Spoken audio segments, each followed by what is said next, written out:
The lecture hall of Orvac's academic nexus buzzed with anticipation.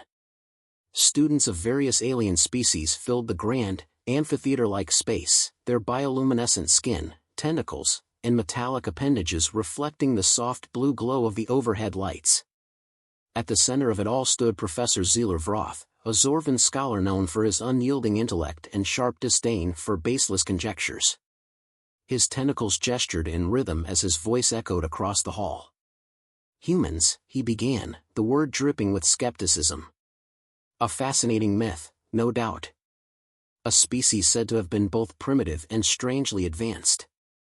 They're often romanticized as resilient, adaptable, and, well, troublesome. But let me be absolutely clear, there is no evidence, none whatsoever, that they ever existed." Several students leaned forward in their seats. The course on extinct and mythological species was a favorite, not for its rigor but for Vroth's dramatic storytelling and occasional bursts of sarcastic humor. His lectures often felt like performances. "They're a cautionary tale," Vroth continued, pacing the stage. "An allegory used to teach civilizations the dangers of hubris. And, like all myths, they serve a purpose. But fact? Fact demands evidence, and the galaxy has none." Just as his tentacles lifted to emphasize his point, the double doors of the lecture hall burst open with a loud thud. A collective gasp swept through the audience as the intruders stepped in. At the front of the group stood a figure unlike any the hall had ever seen. She was tall, bipedal, and distinctly human. Her caramel skin glowed faintly in the artificial light, her dark hair tied back in a practical braid. She wore a simple yet striking outfit, a sleek, functional jumpsuit reinforced with patches of metallic fabric. On her chest was a small emblem, the unmistakable Earth flag.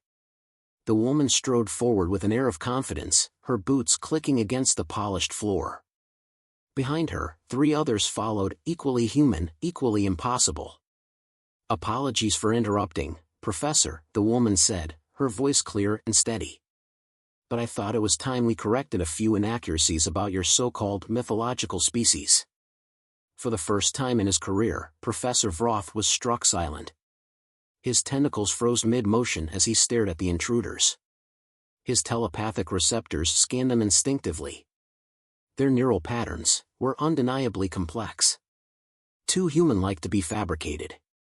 But that was impossible. "Security," Vroth barked, finally finding his voice. "This is a restricted academic space. Impersonation is a crime under Nexus law." The woman smirked and crossed her arms. "Impersonation? Oh, Professor, we're the real deal." She turned to the students. "I'm Captain Alyssa Greer of the Stellar Dawn. And these are my crew, Jake, Elara, and Marcus. We're the last remnants of humanity." Surprise. A murmur rippled through the hall. Students whispered in a dozen different languages, their disbelief palpable. One raised a metallic appendage.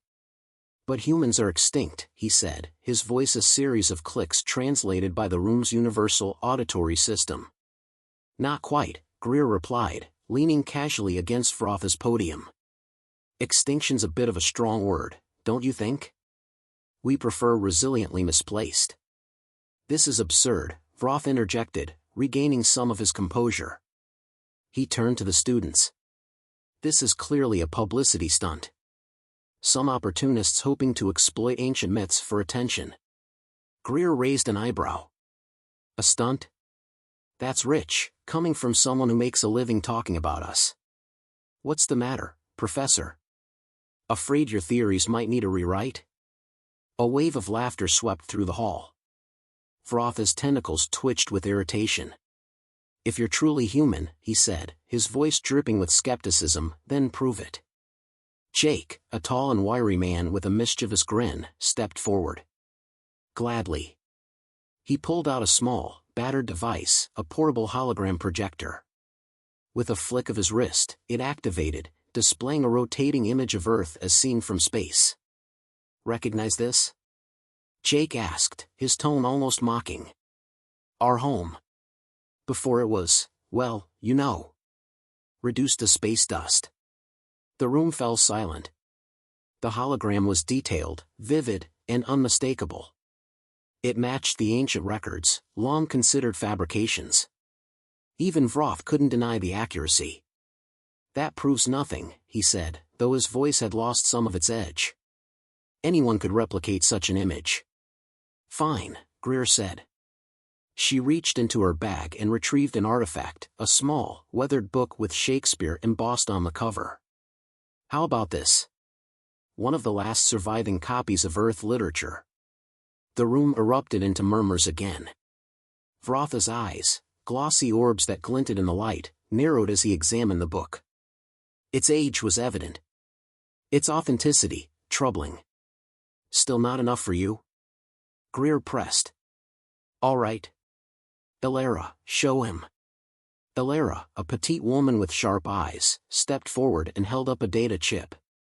"This contains genetic scans of every member of our crew. We're as human as it gets. Run the analysis yourself, Professor."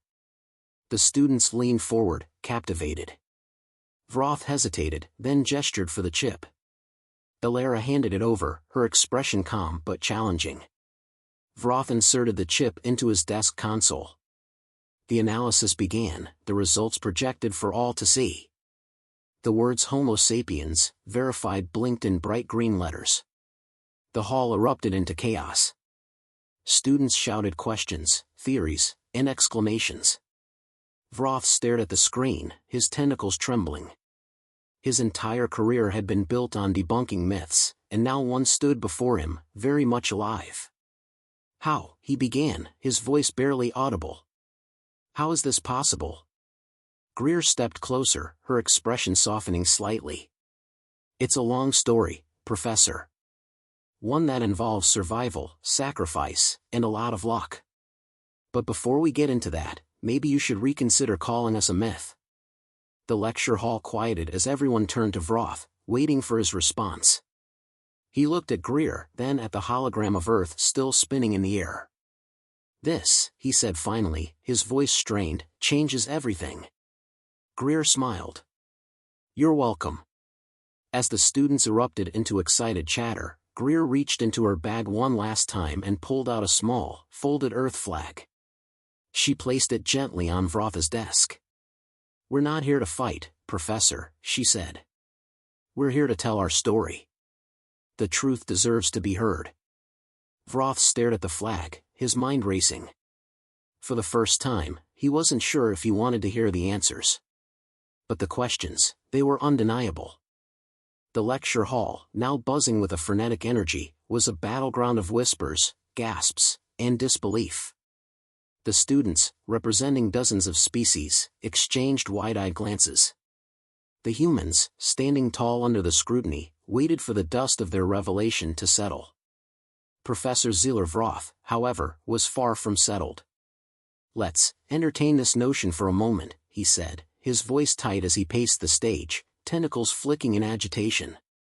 His tone, though calm on the surface, betrayed an undercurrent of frustration. "You claim to be human, a species that, according to every credible source, ceased to exist millennia ago. Yet here you are, unannounced, disrupting my lecture with artifacts and stories. It's an elaborate ruse, if nothing else." Captain Alyssa Greer leaned against the podium, her confident posture unshaken. "I could say the same about your theories, Professor. Myths? Stories? How convenient to dismiss an entire species because we didn't leave behind enough evidence to meet your standards." Vroth stopped pacing and turned to her, his large, luminous eyes narrowing. "If you expect me to discard centuries of academic consensus based on your dramatic entrance and a few trinkets, you underestimate the rigor of science." "Rigor?" Greer laughed lightly, though there was no humor in her voice. "You mean the kind of rigor that declares something impossible just because you can't explain it?" The students murmured in agreement. A young Quarren with crystalline skin raised a hand. "Professor," they said in a melodic voice, "shouldn't their genetic scans at least warrant further investigation? You always emphasize the importance of evidence, and they've provided some." Vroth bristled but forced a diplomatic tone. "Evidence requires verification. A single data chip proves nothing without context. Greer's smirk returned. Context? Fine. You want context? Let's talk about the day Earth died. The room fell silent. Even the faint hum of the hologram projector seemed to fade. Greer stepped forward, her expression serious now. 2 centuries ago, Earth was obliterated, not by natural disaster, not by human error, but by a deliberate act. A coalition of alien empires decided we were too unpredictable, too dangerous. So they wiped us out. A collective gasp echoed across the hall. Several students recoiled in shock, while others exchanged skeptical glances. Vroth crossed his tentacles in front of him, his voice cutting through the tension. A convenient narrative. And which coalition, might I ask, do you accuse of such a heinous act? Greer's gaze didn't waver. The Serac Dominion and the Terran Accord, with the silent approval of half the Galactic Council. Don't act surprised, Professor. You of all people should know how much civilizations fear what they can't control. That is a baseless accusation, Vroth snapped. The Serac and Terran empires have been defunct for centuries. Exactly, Greer replied sharply. They vanished after Earth's destruction. Coincidence? I don't think so. Their war machines turned on each other, and their secrets were buried along with them. The students shifted uncomfortably in their seats. A tall insectoid being raised a spindly limb. If this is true, they said in a clicking voice, how did you survive? Jake, who had been silent until now, stepped forward. Hidden colonies, he said simply. Before Earth was attacked, we knew something was coming.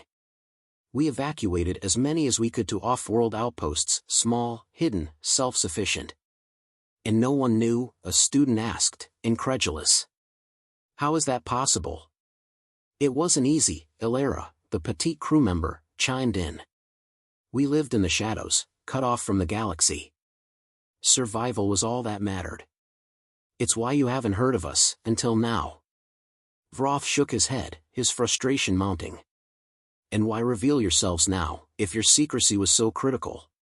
Why risk exposure after all this time? Because the galaxy is on the brink of repeating history, Greer said, her voice tinged with urgency.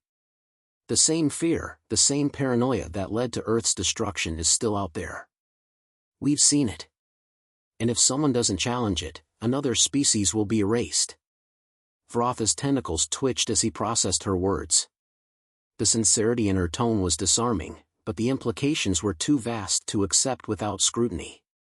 Even if your claims are true, you're asking us to rewrite everything we know about galactic history. That's not something I can endorse without overwhelming proof. Then let us show you, Greer said firmly. She gestured to Marcus, the burly crew member, who activated another hologram.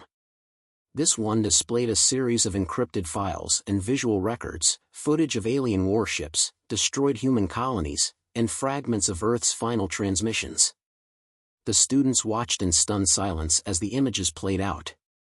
One of the recordings featured a young human child, clutching a tattered blanket as they were loaded onto an escape vessel.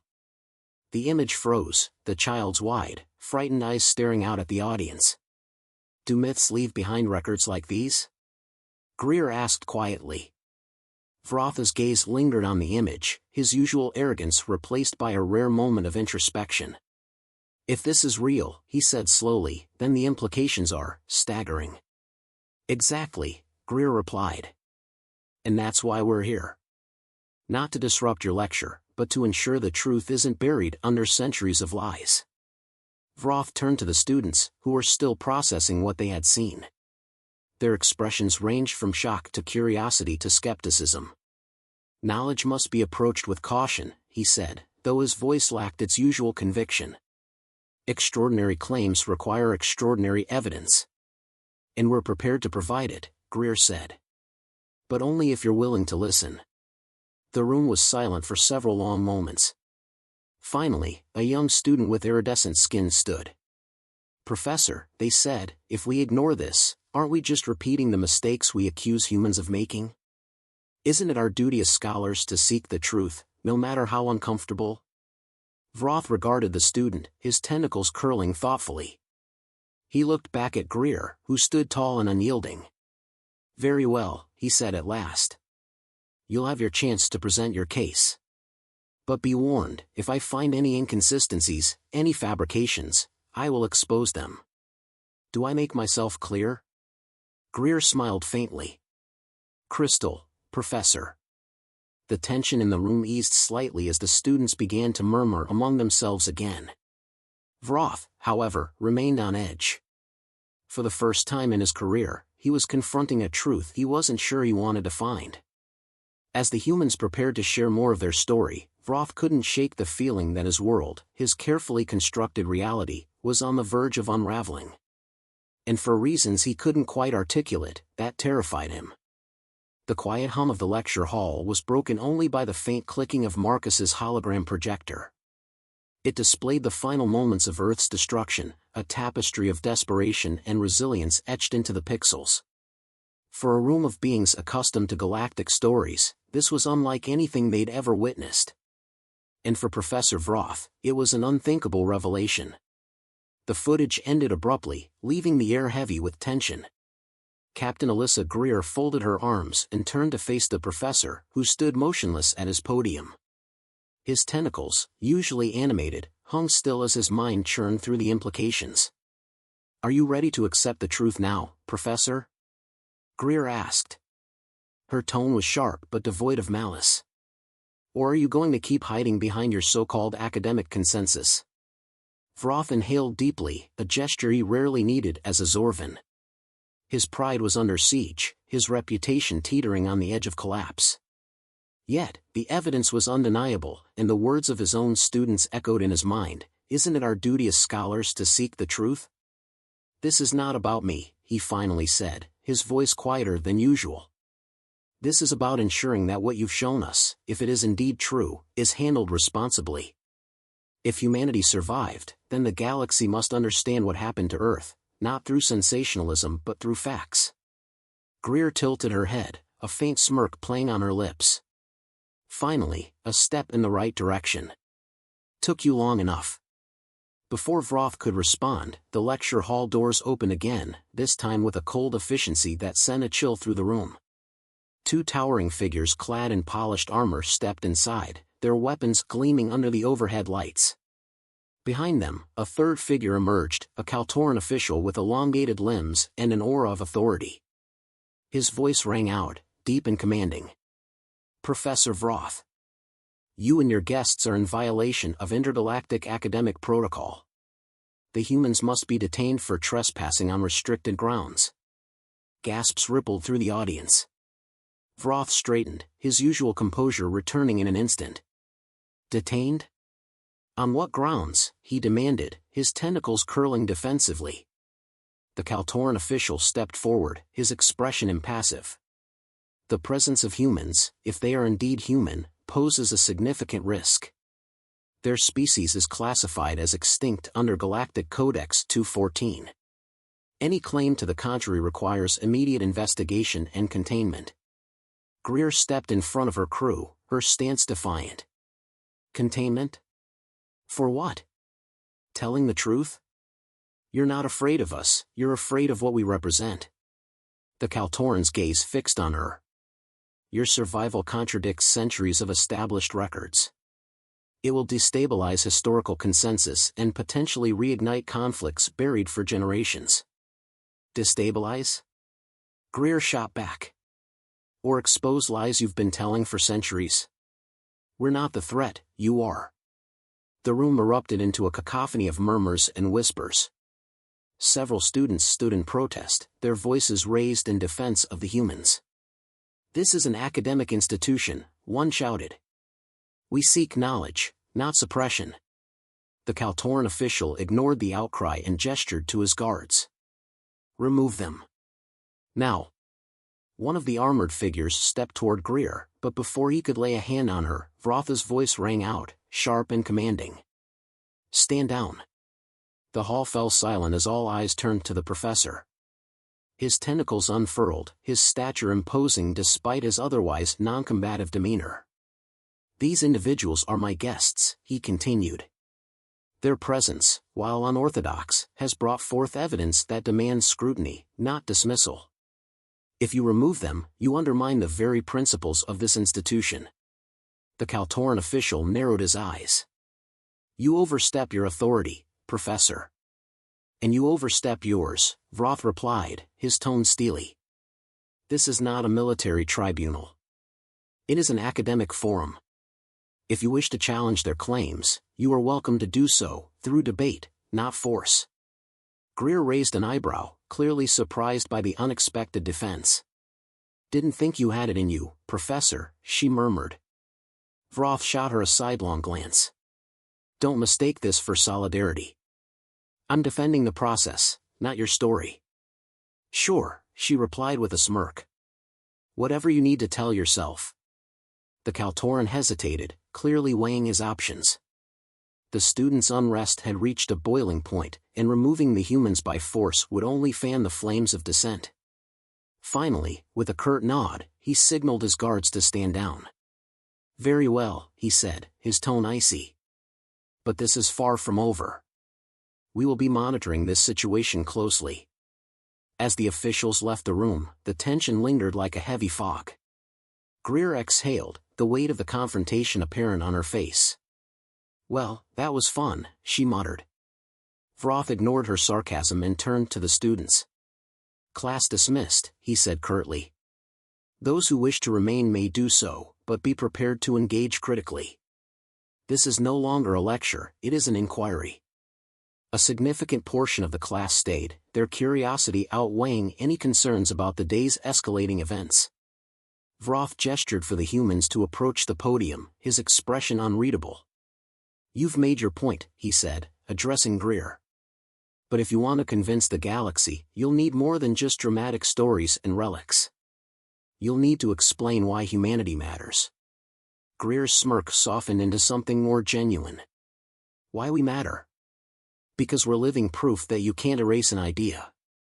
You can burn our cities, destroy our planet, even rewrite history, but as long as there's one of us left, the story continues. Vroth studied her for a long moment before nodding slowly. Then tell your story.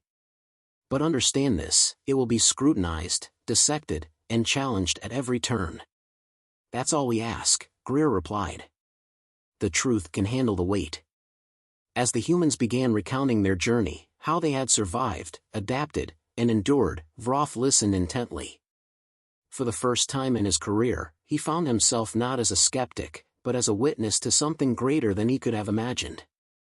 The lecture hall became a stage for one of the greatest revelations in galactic history. And as the narrative unfolded, Vroth realized that the myths he had spent a lifetime dismissing were far more real and far more important than he had ever allowed himself to believe.